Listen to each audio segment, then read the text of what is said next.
Welcome to another exciting episode of Tell Us Another One with jokes, sketch, stand-up and improv comedy. And now, please welcome your host, Marco Liberati.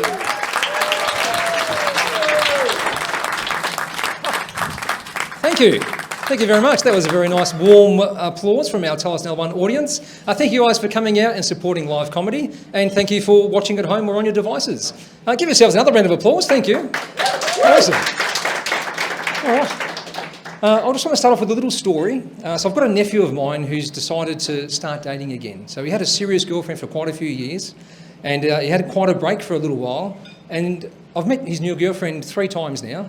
And the first time I met her, I was like, well, I pulled the nephew aside. I said, mate, I'm really impressed that you've actually managed to move on. You know, like, mate, you were down in the dumps, you were a bit depressed, you were pretty sad. I was a bit worried about you there for a while. So, mate, good on you. You know, how's it going? He goes, oh, look, I'm not really over her, but mate, this girl, she's great. She's a bundle of energy. She's so much fun.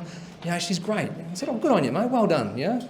And then the second time I saw her was a few weeks later, and I didn't know if it was the same girlfriend with the same name or different girlfriend with the same name. I didn't recognise her.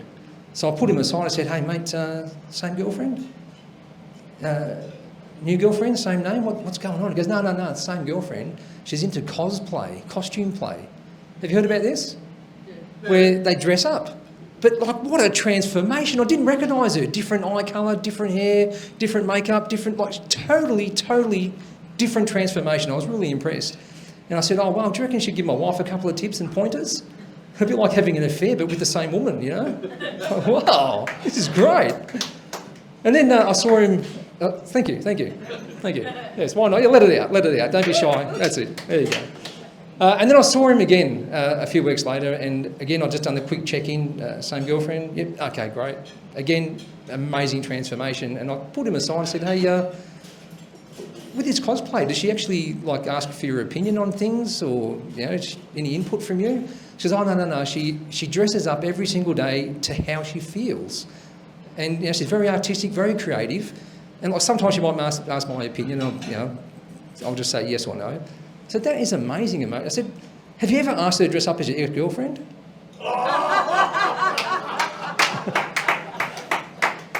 Okay, I think we'll leave it there. That's enough. Alrighty, it's time to move on with the show. So with Tell Us Another One, we do jokes, sketch, stand-up and improv comedy.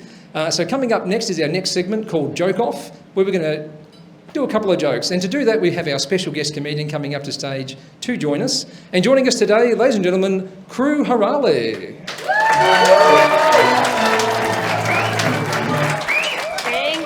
Thank you. Amazing. Give it up for Marco. What a great show. Love it. Thanks, Kru. Thanks for coming out and joining us. My pleasure. All right. Are you ready for our joke off segment? I am. Excellent. Do you have a joke prepared? Yes, I do. Great. Should I start? Are we ready? I'll get you to tell a joke and I'll tell one. And then if they want to hear more, the audience will have to say... Tell us another one. Thank you very much. Excellent. All right. So, hey, let's go. Let's get the ball rolling. Okay. What do you call when a short person waves at you? All right. What do you call it when a short person waves at you? Microwave. Very nice. Cool. Okay. So this one here's a little bit of a story one. So it's about this old guy who's driving along at 2 o'clock in the morning. He gets pulled over by the police. And the police pull him over and he goes, mate, what's going on? Where are you headed at this time of night? He goes, mate, I'm actually going to a lecture. And the lecture's about alcohol abuse, it's about hanging out with your friends late at night, and it's about upsetting your wife. And he goes, who the hell is giving that kind of lecture this time of night? And he goes, that'll be my wife. There you go. That's so good. Is that what you? All right, I have another quick one. What do you call when a chicken looks at a lettuce? Chicken Caesar salad! Hey! There it is. You twisted my arm. All right, I'll tell you one. So there was a husband and wife and their only child at the table, and he wasn't eating his sprouts. So the mum had a go at the little boy. He goes, come on, son, you got to eat your sprouts. And he goes, no, I don't want to eat them. And he gave him a bit of grief. He goes, oh, God. And then the husband leans over and whispers in his ear. He gobbles up his sprouts, finishes his meal, and he's up in his room. And the wife goes, "Wow, that was amazing. What did you say to our son?" Because I told him, "Son, if you don't eat your sprouts, your willy won't grow big." Right? And then the wife slapped the husband across the face. He goes, "What was that for?" "That's for not eating your sprouts when you were a kid." Oh, there you go. There we go. That's great. Someone wants more. Do you have another one? Oh, okay, let's do one more. Last All right, one. bonus round. Here we go. One more Last from one. Guru. Why did the chicken start lifting weights? Cool. Why did the chicken start lifting weights? Because he was working on his pecs. All right. There we go. So how about a big round of applause for Crew? Thanks for coming out and joining us on our show. That's our joke-off segment, but that's not the end of Crew. She's going to come back at the end of the night and she's going to do stand-up for you guys.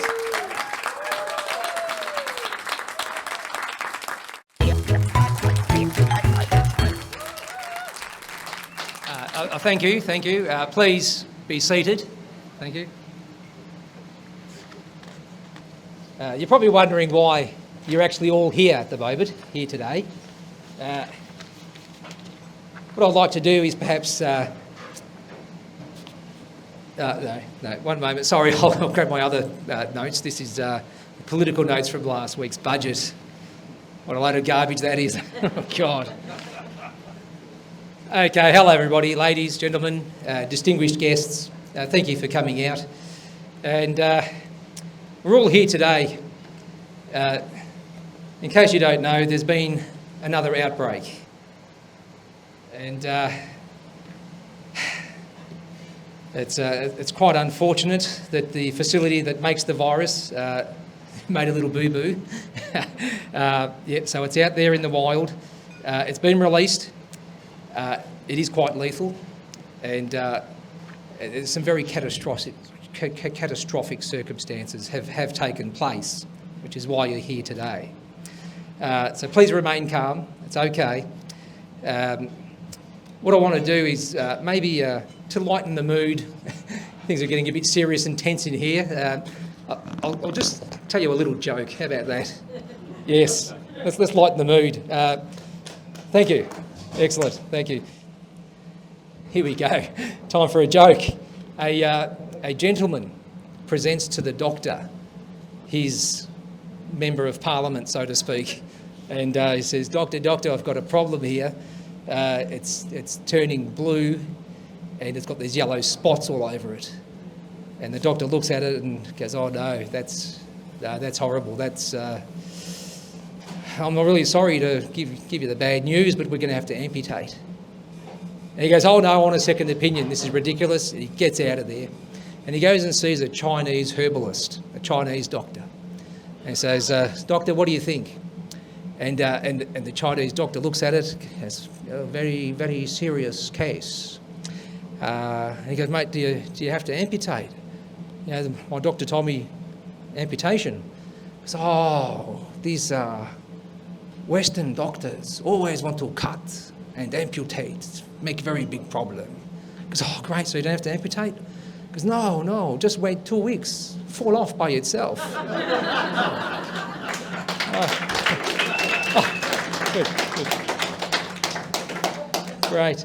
I'm glad you're having a good time and laughing at that, because that's why we're here today.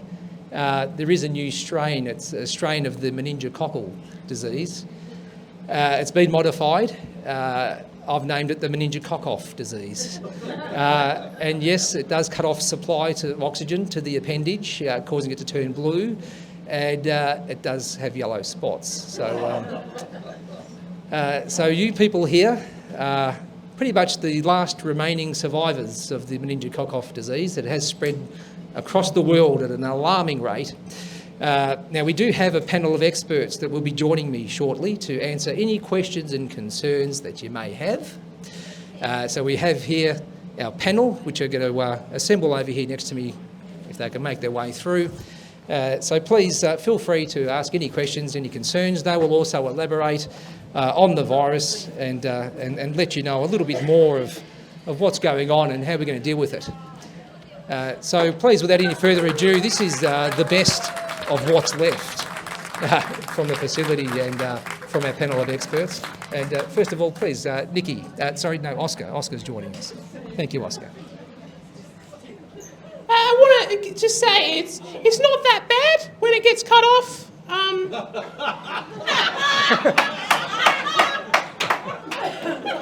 So my wife used to bring home her underwear and I used to struggle to put it on. Now it's a breeze. So if you have any concerns about that, please do reach out and we can definitely make sure that you guys are happy with this transition. Does anyone have any questions? And my other panellists, please come along if you want to help out answering any questions. Rex Tankerton, military efforts against the meningococcal virus. Now, the virus itself is not deadly. Just when the cock falls off, people usually take their own lives. And that's, from a military standpoint, that's what I've definitely experienced in my ranks. Sister Mary Francis from the Jesus Loves Me convent here. The cock-off disease affected me greatly. What does religion say about this? No one knows. This disease wasn't around in the time of Christ.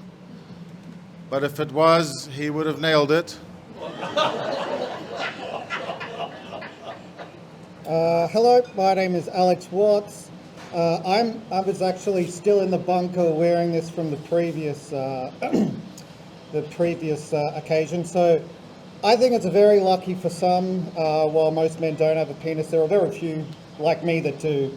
So I'm very excited for the future and my future prospects out in the world here. It's probably one of the most exciting things that have happened to our minority in a long time. So I'd just like to thank everyone, and my number is 0429. So if your husband has lost their penis. My name is Ash. I am from Melbourne. Ashes to ash.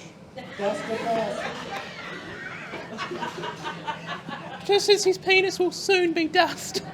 My question is, do you tell women now you have a big penis because they wouldn't know any better? No, I just tell them I have a penis. That's literally all I need to do. Do you believe the conspiracy that the Karens are behind this? The what? The Karens. Oh! The only Karen I like is Jesus, because Jesus is Karen for you.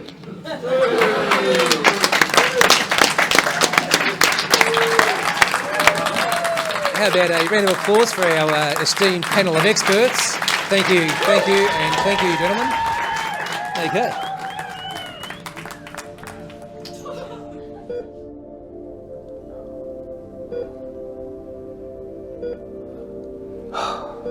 Mr. Kerr, your results are in.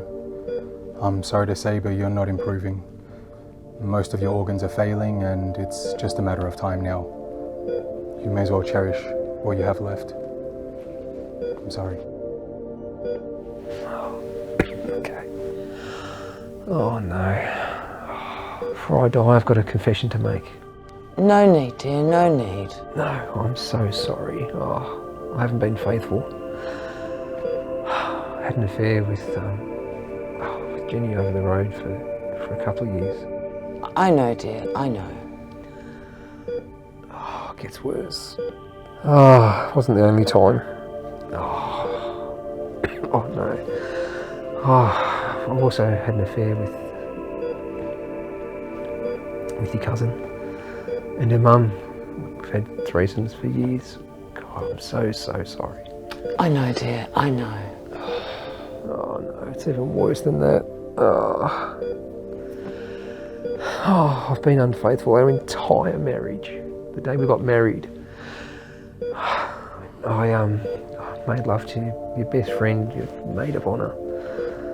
Oh, I'm so sorry, dear. I know. That's why I poisoned you. So shut up and die already.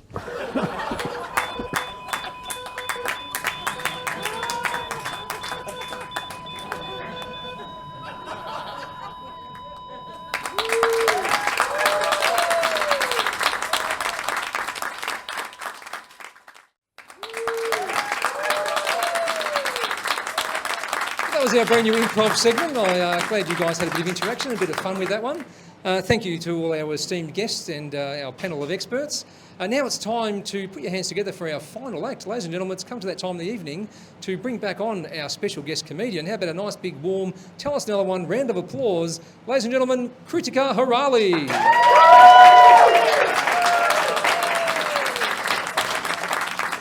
Thank you. Give it up for Marco. Thank you. Thank you. Now give me a woo if you like Tell Us Another One. Woo! Give me a woo if you're still having a good time. Woo! And give me a woo if you have a complicated name. No, just me. Thanks for coming out. So what's your name? Right. Ash. Ash and friends. Nice meeting you all. My name is Krutika. People mishear it and then call me kombucha. Yes, I look like dirty water in a fancy bottle. I moved to Melbourne from Sydney because I prefer shit weather over shit people. Fucking Sydney. Anyone from Sydney tonight? No, let's keep shitting on them. The Sydney trains are double-decker, so when you get in, you get to choose if you want to be on the top or bottom, which is good. I don't get that in relationships. Are you fucking Ash? Do you get that in relationships? No, she's going to be single by the end of the show. But something exciting happened to me recently. I was offered a threesome. Thank you. Which is surprising because I can barely do a twosome. Currently I'm on a one-some. I did get lucky last night. Thank you. I won a dildo. I started going to the gym. It doesn't show yet, but I'm getting there. Now, is it me? Or is everyone else at the gym already hot? What are they still doing there? They've graduated. But they say your body is a temple. I've been following that religiously. So I started going to the gym. I started eating better. And now you have to worship me before you come inside.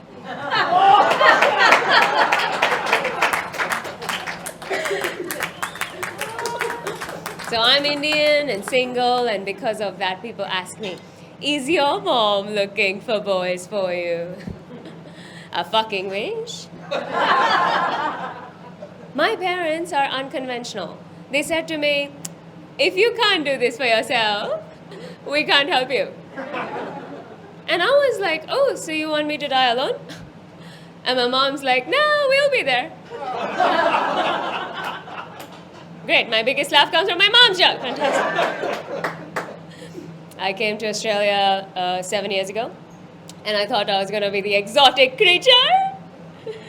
Then my airport pickup driver was Indian. Everybody at Woolies was Indian. I was like, shit, I'm in the wrong country. Indians are everywhere.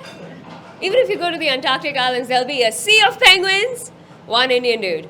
I wouldn't be surprised when Elon Musk goes to Mars and is greeted by an Indian dude. Welcome to Mars Curry House. Would you like some chicken tikka masala? ChatGPT is famous. Do you guys know what ChatGPT is? Yeah? Somebody told me ChatGPT can write jokes. I was like, who is this fucking nuisance taking over my job? Which is ironic because I'm the Indian. There's a lot of talk of Indians stealing jobs, right? I never believed it until I started working at the Victorian Government Office. My first day, my boss said, welcome to the IT department. I swear to God, there were more Indians than the people in this room. Anyway, I realized maybe we are stealing jobs, and I felt bad. And I've lived here for 7 years, and I've learned your traditions, and I know we can steal stuff here, just as long as we acknowledge it.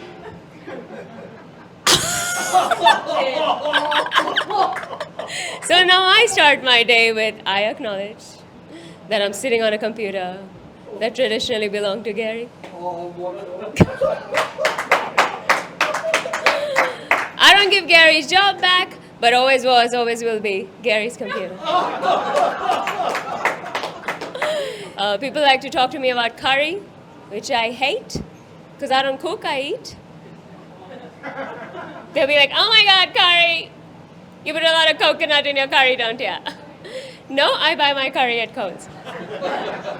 Any couples? Yeah, so you guys are a couple. Ash and, what's your name? What is it? Chantal. Give it up for Ash and Chantal. Ash and Chantal. So your couple name is Shash or Antel. Ooh, that's kind of funny. Okay, it's okay. But couple names are weird, right? If you're lucky, you get an Antel or a Brangelina or a Benifer. My name is Krutika. Group that with anything, you get a medicine or a disease. I dated an Isaac, Krutika and Isaac. Kruzak! Sounds like an erectile dysfunction medication. I did this joke the other day, and the couple in the audience was Sarita and India. India was the whitest, blondest girl I'd ever seen. Why do people call their kids India? Did they like fucking India? Let's name her where she was created. And it's always India. It's never like, meet my daughter, North Korea. And this is Mexico. And this is Afghanistan. She's the troublemaker.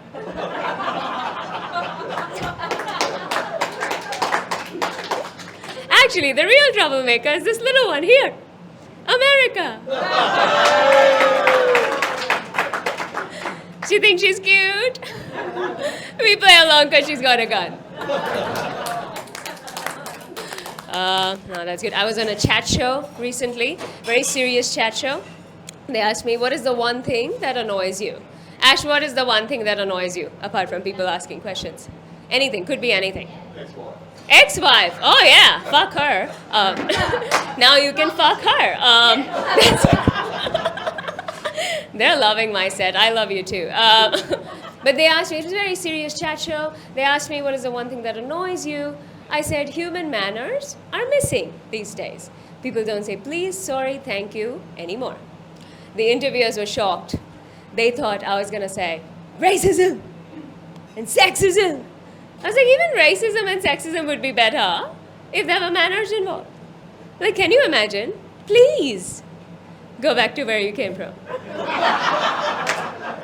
Thank you, you're so funny for a woman. Okay. Well, this one, okay, I don't know how you're going to react to this one. Let's see. Okay. I got a TV gig recently, other than this, and I was very humbled and happy, right? And someone said to me, you got the gig because you're brown and female. I was like, come on. If I get to be on TV just because I'm brown and female, I'll get browner and more female. And if it's really true, I'm getting opportunities just based on my skin color and genitals. I finally know what it's like being a straight white male.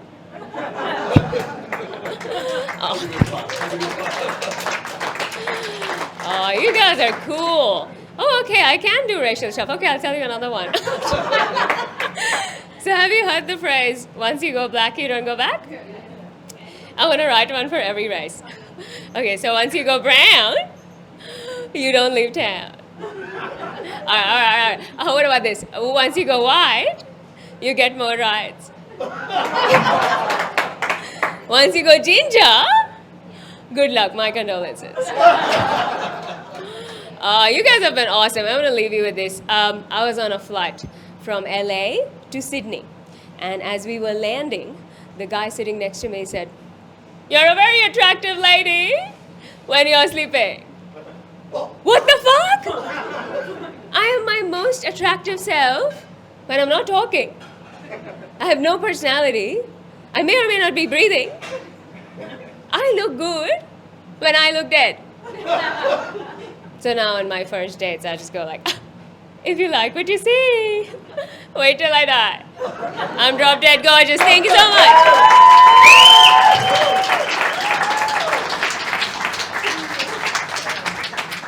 Oh, one more time, ladies and gentlemen, Krutika Harale, or Kru as she likes to be known.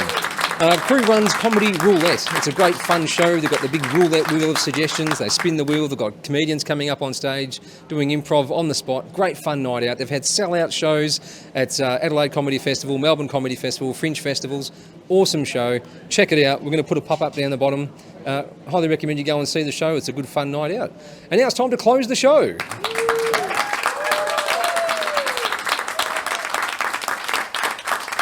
All right. That brings us to the end of the show for today. So thank you guys for coming out and supporting live comedy. Really appreciate that.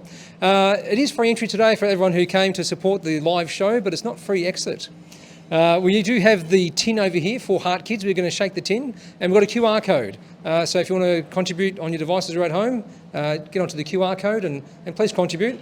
It's actually, while we're filming at the moment, it is actually Volunteers Week this week. And I've been supporting Heart Kids since 2007. So quite a while now, and they actually gave me a certificate.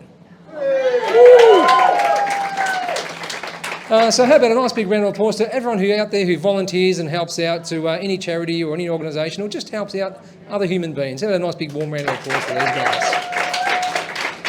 Good.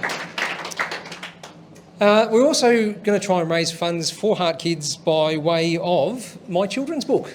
So I'll go to Heart Kids to their events once or twice a year, and I perform as Marco the Magnificent, and I'll do some magic shows for the kids and families. And I've got a book, Marco the Magnificent. So all proceeds of the books go to Heart Kids. So if you want to grab a book, see me at the end of the show. If you want to order one, go online.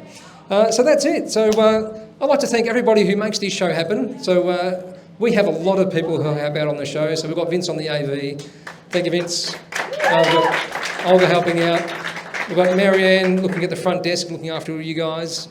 We have John Wenninger helping out with the audience, keeping you guys all warmed up and ready to go for the show and directing you along. We've got our improv comedy team who come every week to help out and put on a show for you guys. Improv comedy team. We've got Paul from Sunnyside Films doing all the magic behind the camera. And of course the Dandenong Club for giving us a venue to put the show on. So this show would not be possible without all the contribution, help and support we get to put this show on. So one big warm round of applause for all the acts you've seen today, the crew. I'd like to wrap it up and say thank you, good night, and before I go, remember, be good and good things happen. Thank you.